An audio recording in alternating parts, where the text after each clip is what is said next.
Battleship Missouri, 53,000-ton flagship of Admiral Halsey's Third Fleet, becomes the scene of an unforgettable ceremony marking the complete and formal surrender of Japan. In the Bay of Tokyo itself, the United States destroyer Buchanan comes alongside, bringing representatives of the Allied powers to witness the final capitulation.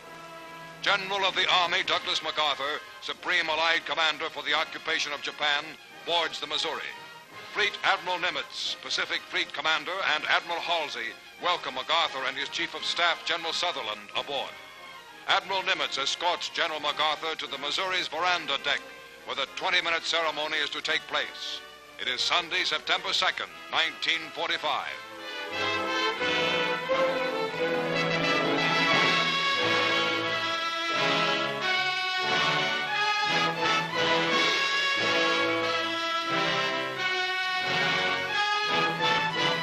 Cameramen and reporters of many countries record this historic moment as United Nations military leaders crowd aboard the Missouri and examine souvenir cards bearing the Japanese flag, special mementos of the occasion. And now, in a Navy launch, the Japanese surrender party arrives. They are headed by Agent Mamoru Shigemitsu, Foreign Minister of the Japanese Surrender Cabinet, who was wounded by a Korean patriot in Shanghai years ago and walks on an artificial leg.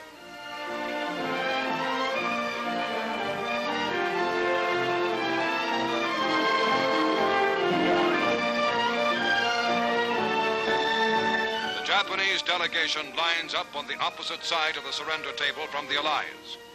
A war which had entered its 8th terrible year in China, which had raged for 3 years and 9 months for America and Britain, which was the brutal, costly eastern half of the most horrible worldwide war in human history, is now within minutes of ending for good.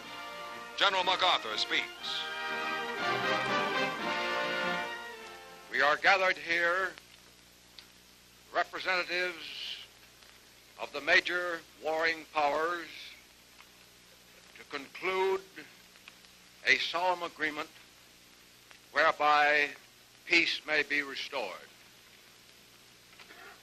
The issues involving divergent ideals and ideologies have been determined on the battlefields of the world, and hence are not for our discussion or debate.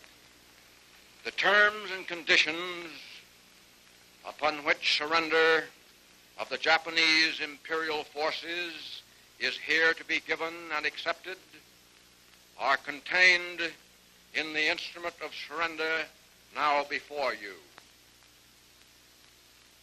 As Supreme Commander for the Allied Powers, I announce it my firm purpose, in the tradition of the countries I represent, to proceed in the discharge of my responsibilities with justice and tolerance, while taking all necessary dispositions to ensure that the terms of surrender are fully, promptly, and faithfully complied with.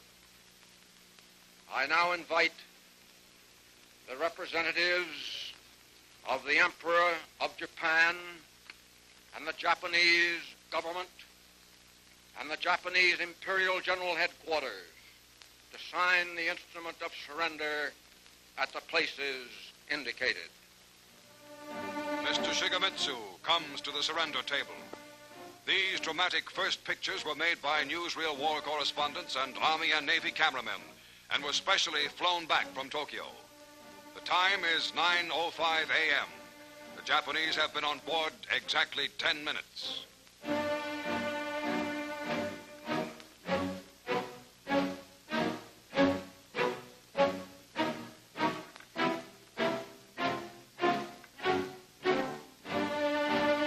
General Yoshijiro Umetsu of the Imperial General Staff signs for the Japanese Army.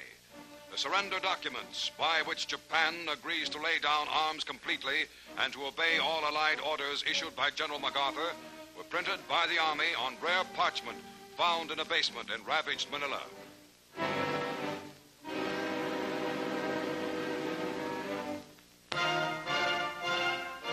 General MacArthur signs as Supreme Allied Commander. The first pen used is presented to General Wainwright of Corregidor.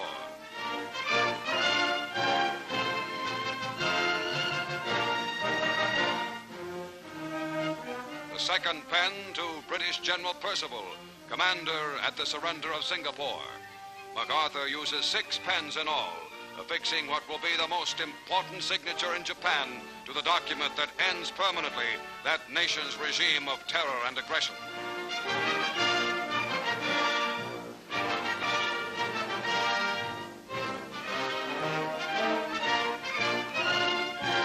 For the forces of the United States itself, Admiral Chester Nimitz signs. Behind Nimitz are the Third Fleet's Admiral Halsey and Admiral Sherman, famed amphibious commander.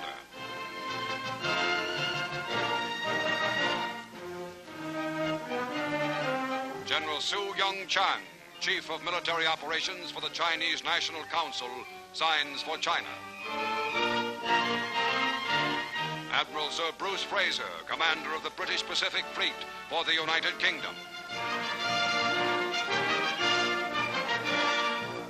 Lieutenant General Kumza Nikolaevich Derevyanko for Soviet Russia.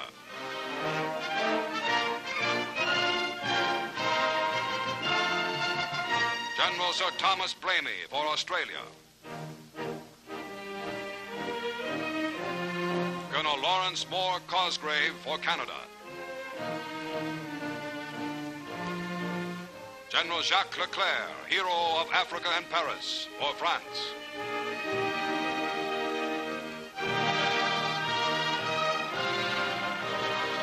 Admiral C.E.L. Helfrich for the Netherlands. Air Vice Marshal L.M. Issett for New Zealand.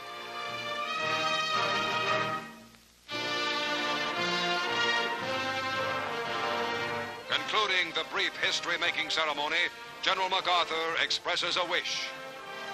Let us pray that peace be now restored to the world and that God will preserve it always.